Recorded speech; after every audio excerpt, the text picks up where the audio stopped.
এই আলোচনা করতে প্রায় সময় আমি বলে থাকি, হযরতে ইমাম আহমদ ইবনে হাম্বল রহিমাল্লাহু তাআলা তিনি যেই বর্ণনা তার কিতাবে করেছেন ইস্তেগফারের ব্যাপারে, তিনি তখনকার সময় মদিনার মধ্যে নয় সারা বিশ্বের মধ্যে শ্রেষ্ঠ একজন মুহাদ্দিস ছিলেন।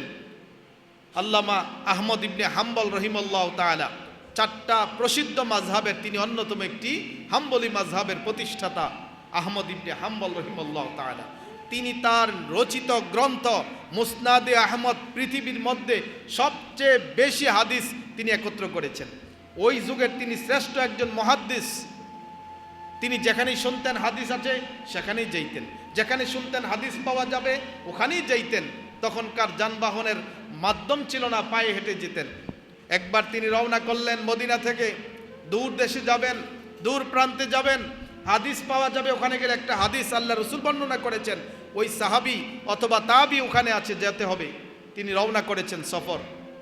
রওনা করতে করতে একটা পর্যায়ে একটা মসজিদে তিনি মাগরিবের নামাজ আদায় করলেন। অন্ধকার হয়ে গেল।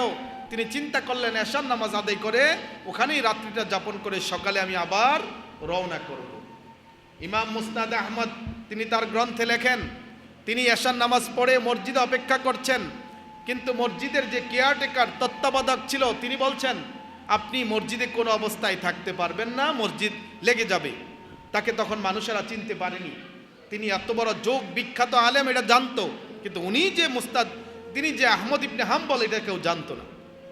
তিনি পিরাপিরি করলেন, বললেন ভাই আমি কোনো ডিস্টার্ব করব না, ক্ষতি করব না, আমিও মসজিদে আমাকে একটু রাত্রি যাপন করার ব্যবস্থা করে দাও। লোকটা বলল, তত্ত্বাবধায়ক বলল না, আমাদের মসজিদে থাকার কোনো বিধান নেই, আপনাকে চলে যেতে হবে। তিনি বাধ্য হয়ে রওনা করলেন, মসজিদ থেকে বের হলেন। হাঁটতে হাঁটতে এক পর্যায়ে তিনি দেখতে পেলেন দূর প্রান্তরে একটি আলো দেখা যায়। তিনি চিন্তা করলেন হয়তো মানুষ থাকবে, ওইখানে রাত্রিটা আমি কেটে দেব। গিয়ে দেখলেন একটা ছোটখাটো বাজার, এখানে কি যেন পাক হচ্ছে, শ্রমিকরা রাত্রে খাবার নিচ্ছে, আনছে, খাচ্ছে। ওখানের আলোয় যিনি কর্মচারী তিনি কাজ করছেন, তার কাছে গেলেন, কর্মচারীকে দিয়ে দেখলেন, বললেন ভাই রাত্রটা কি আমি এখানে বসে একটু হাদিস চর্চা করতে পারি? হ্যাঁ করতে পারেন, কোনো অসুবিধা নেই। তিনি তার পাশেই বসলেন এবং আলোতে তিনি হাদিস চর্চা করতে লাগলেন।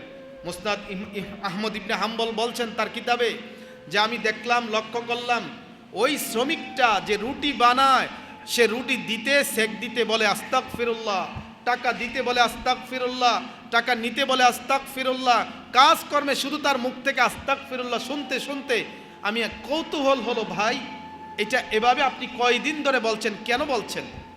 ওই শ্রমিক বলতে লাগলো যে পরদেশী, আমি আপনাকে চিনি না, তবে আমি আমার ছোটকাল থেকে আমার অভ্যাস হলো যে কোনো কাজেই আমার এই শব্দটা মুখ থেকে বের হয়, আস্তাগফিরুল্লাহ আস্তাগফিরুল্লাহ আস্তাগফিরুল্লাহ। এটা আমার চলমান একটা অভ্যাস প্রত্যেকটা কাজে। কয় তাই নাকি? হ্যাঁ।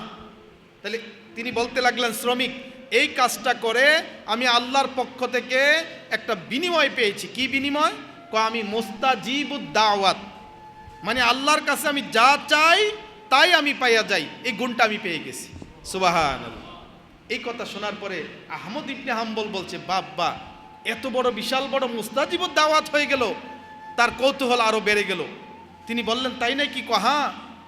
তাইলে তুমি কি সব কিছু পেয়েছো? হ্যাঁ, আমি আল্লাহর কাছে যা চাইছি তা পাইছি, একটা অভাব শুধু আমার কাছে আছে। কি অভাব? কয় আমি শুনেছি যোগ বিখ্যাত একজন মুহাদ্দিস নাকি আছে, আল্লামা আহমদ ইবনে হাম্বল রহিমাল্লাহু তাআলা মদিনাতে বাস করে।